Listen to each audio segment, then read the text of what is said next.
Je voulais tout d'abord remercier Atakoudoumi et à son directeur général ainsi qu'à son équipe pour m'avoir fait l'honneur de m'inviter à participer à cette table ronde sur la gabegie. Comme vous le savez, le concept de gabegie n'est pas une notion juridique à proprement parler.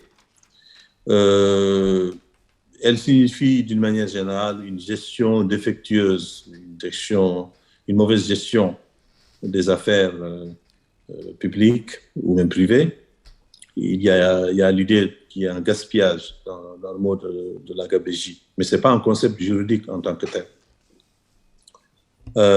Et je voudrais aussi faire quelques remarques préliminaires, c'est-à-dire d'abord distinguer la corruption et d'autres formes d'infractions économiques. Le sujet qui m'a été donné de traiter, qui est en fait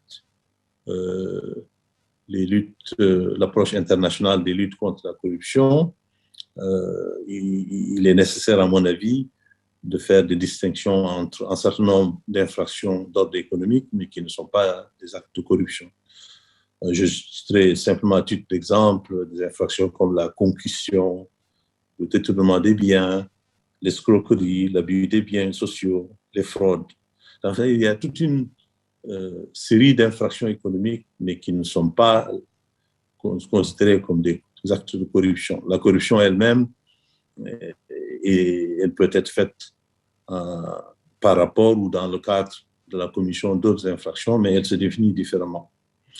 Sur le plan international, il y a peu de coopération pour des raisons que les juristes comprennent très facilement. C'est que les infractions pénales sont généralement des infractions territoriales, c'est-à-dire qu'un État émet sa propre loi en matière pénale et cette loi s'applique dans son territoire et avec sa police, avec sa justice.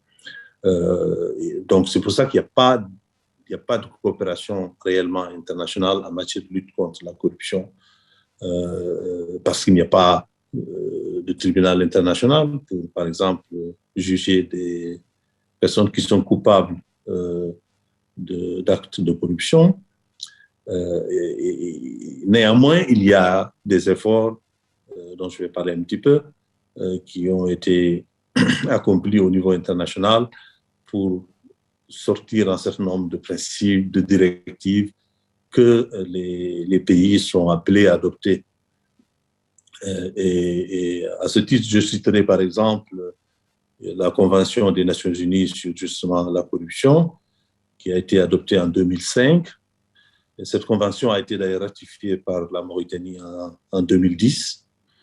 Il y a aussi une convention de l'Union africaine elle-même, qui date de 2003, donc déjà beaucoup plus ancienne, que la Mauritanie a aussi ratifiée en 2005. Donc il y a déjà ces deux conventions. Il y a d'autres conventions. Il y a notamment la convention de l'OSCE, à laquelle, bien entendu, la Mauritanie n'a pas du tout ratifié ou reconnu, mais qui dégage également un certain nombre de principes directeurs sur la manière dont les États devraient lutter contre les actes de corruption et partant, la gabegie. Il y a, outre deux pays qui ont il y en a peut-être d'autres, mais deux pays relativement connus, qui ont des juridictions qu'on peut dire un peu extraterritoriales, qui peuvent ressembler à, en fait, du droit international en matière de lutte contre la corruption. C'est notamment les États-Unis et d'une certaine manière l'Angleterre, le Royaume-Uni. Pour les États-Unis, il y a un texte qui a été adopté dans les années 70 qui s'appelle Foreign Corrupt Practices Act, c'est-à-dire simplement des actes de corruption commis à l'extérieur des États-Unis. Cette loi, en fait, punit donc le fait de donner, solliciter, recevoir ou faciliter de donner et de recevoir un quelconque avantage à un agent public en vue d'obtenir un gain par ailleurs indu. La définition elle-même n'a rien de spécifique parce que la corruption, de quelque manière qu'on la définit, elle se comprend à la limite de common sens. Ce qui est intéressant, en fait, dans la loi américaine, c'est qu'elle ne s'applique pas seulement aux actes qui ont lieu aux États-Unis, mais s'applique même aux actes de corruption qui sont commis à l'extérieur des États-Unis. Autrement dit, une personne de droit américain, c'est-à-dire un Américain ou une société américaine qui commet un acte de corruption envers ou contre un agent public ou contre une personne qui travaille dans une organisation internationale est susceptible d'être traduite devant les tribunaux américains. Et il y a une jurisprudence très, très nombreuse et ce sont des pénalités extrêmement lourdes, des peines de prison. Il y a deux défenses, c'est-à-dire que si on est accusé d'avoir commis un acte, par exemple avoir donné un don ou un avantage particulier, il y a deux défenses possibles. Lesquelles défenses, c'est notamment lorsque l'acte en question est permis par la loi locale. Par exemple, si un Américain intervient en Mauritanie, donne quelque chose ou fait un acte qui est permis par la loi mauritanienne, en ce moment-là, il peut l'utiliser comme une défense. Il ne sera pas poursuivi aux États-Unis puisque l'acte qui est commis en Mauritanie est considéré comme légal. Ça, c'est un des moyens de défense. Deuxième moyen de défense, c'est effectivement lorsque la personne qui est accusée d'avoir commis un acte de corruption à l'étranger,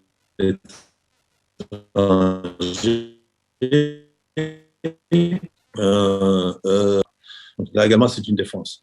Mais à l'exception de ces deux cas, le fait d'offrir ou de donner un avantage à une personne détenant une autorité publique pour qu'elle fasse quelque chose ou s'abstienne de faire ce qu'elle aurait dû faire est sévèrement puni par les États-Unis. L'Angleterre également a une loi qui s'appelle contre la corruption, Anti-Bribery Act. Cette loi permet également au Royaume-Uni de punir des personnes qui commettent, des personnes physiques ou morales, en réalité, ce sont donc des sociétés ou des individus qui commettent des actes de corruption à l'intérieur de l'Angleterre ou aussi à l'extérieur.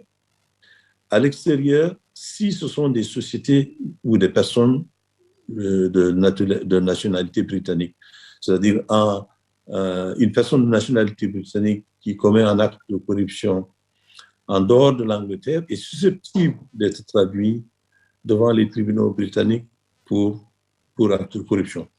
Je rappelle ça parce que, comme je l'ai dit au départ, normalement, en matière pénale, les pays répriment les infractions qui sont commises dans leur pays et non les infractions qui sont commises dans d'autres pays. Il y a une manière de coopérer lorsqu'effectivement une personne commet un acte criminel dans un autre pays comme la corruption, parce que la corruption est un acte criminel, et comment en fait on coopère pour obtenir des informations. Donc ça, c'est la coopération judiciaire. Ici, il s'agit simplement de parler des principes. D'une manière générale, la plupart des pays du monde ne légifèrent que pour des actes à l'intérieur de leur territoire. Donc le problème qui se pose dans le domaine de la corruption, de la lutte contre la corruption au niveau international, c'est le principe de la territorialité en fait des lois. Je disais donc voilà un petit peu les exemples de juridictions qui ont tenté quelque peu de sortir du principe de la territorialité pour réprimer des actes qui sont commis en dehors de leur territoire. Il y a par ailleurs une institution internationale qu'on appelle le GAFI, c'est le groupe d'action financière internationale, dont le rôle est en fait de réguler les circuits financiers, qui soient à la fois institutionnels et informels. Alors le GAFI donc joue un rôle extrêmement important dans la lutte contre la corruption, même si ses principales fonctions sont davantage tournées vers la lutte contre le blanchiment d'argent et le financement du terrorisme. Mais ces deux activités les amène en fait à regarder les infractions sous-jacentes, ce qu'on appelle les infractions sous-jacentes, telles que la corruption, parce que souvent les détournements ou les blanchiments d'argent sont faits à la suite des détournements ou des actes de corruption. Donc le GAFI joue un rôle très, très important. Et comment il opère, c'est que les pays sont divisés en régions. La Mauritanie fait partie de la région du Moyen-Orient, donc c'est MENAFAT, c'est-à-dire le GAFI du Moyen-Orient, de l'Afrique et du nord du Moyen-Orient. Et il y a des évaluations qui sont faites sur justement la manière dont les pays membres de cette région ont mis en place tout un régime qui lutte contre la corruption, le blanchiment d'argent ou le financement du terrorisme. Et c'est une évaluation des pairs. Et à la suite de cette évaluation, il y a un rapport qui est rédigé, qui donne un petit peu l'état des lieux. Et si effectivement cette évaluation estime que le pays n'a pas les règles qu'il faut, et il n'y a pas que les règles, et s'il n'applique pas ces règles, alors en ce moment, ce pays peut se trouver dans une situation très désagréable qu'on appelle des pays sous surveillance rapprochés.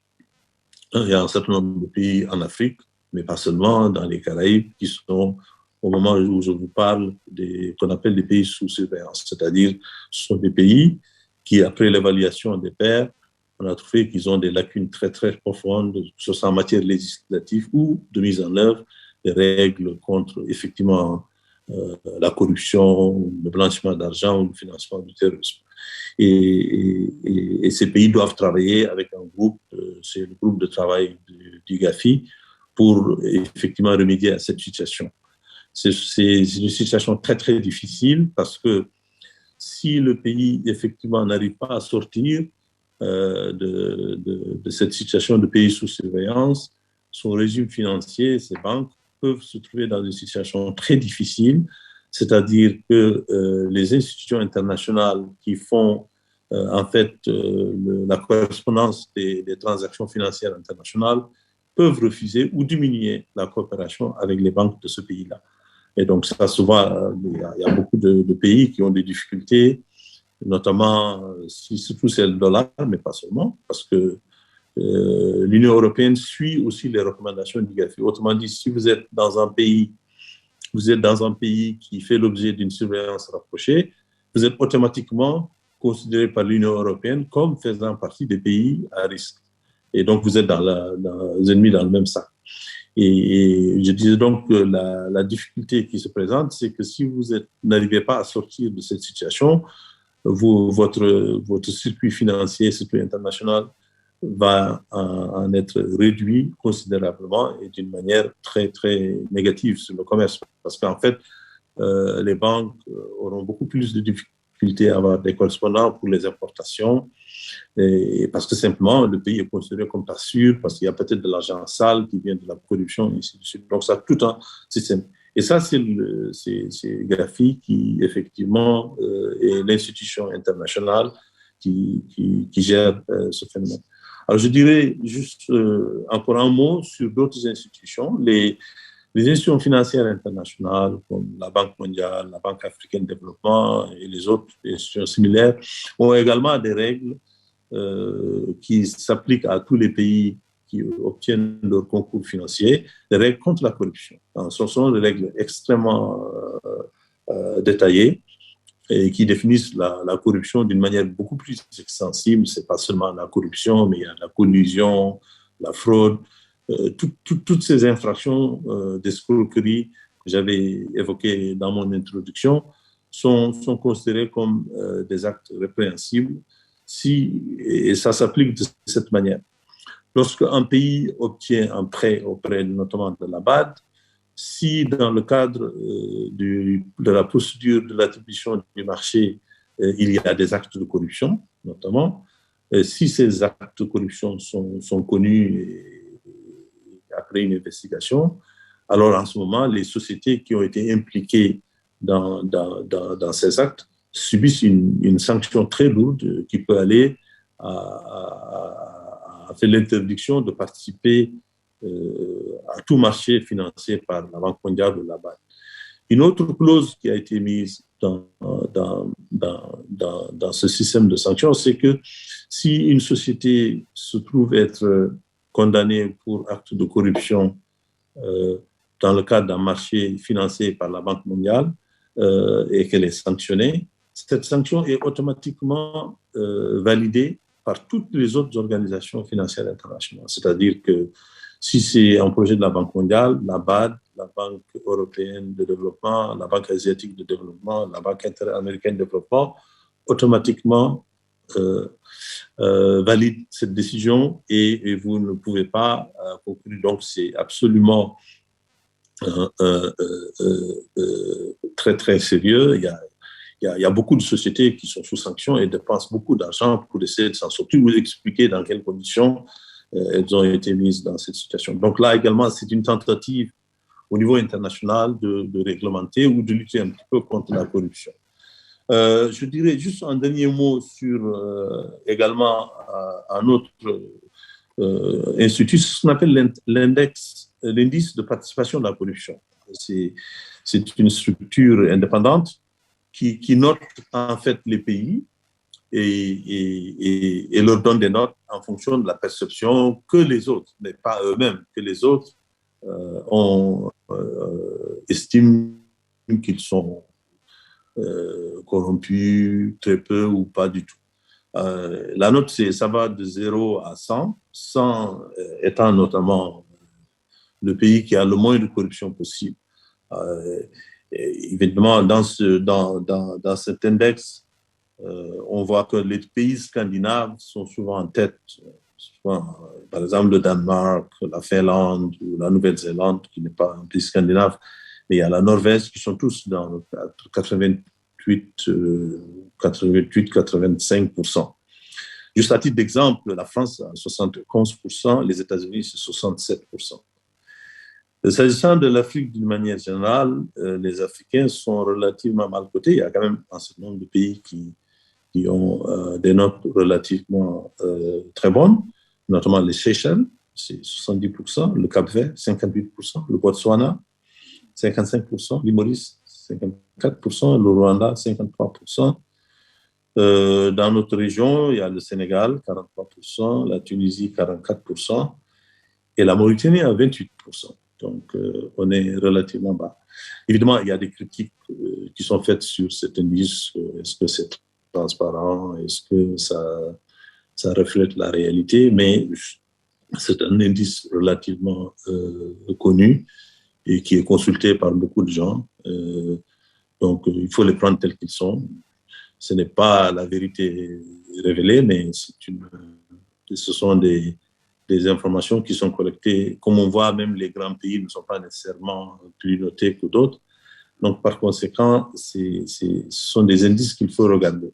Et l'implication, c'est que si vous avez une note très basse, ça veut dire que les investisseurs peuvent avoir une opinion négative du climat des affaires dans le pays et par conséquent, ils hésiteront à venir ou s'ils viennent, ils viendront avec énormément de précautions et par conséquent, c'est généralement pas une très bonne chose pour les pays. Donc voilà un petit peu ce que je voulais dire sur ce point. Et je vous remercie beaucoup. J'espère que je n'ai pas été très long. Merci. Merci à vous, maître. Merci à vous.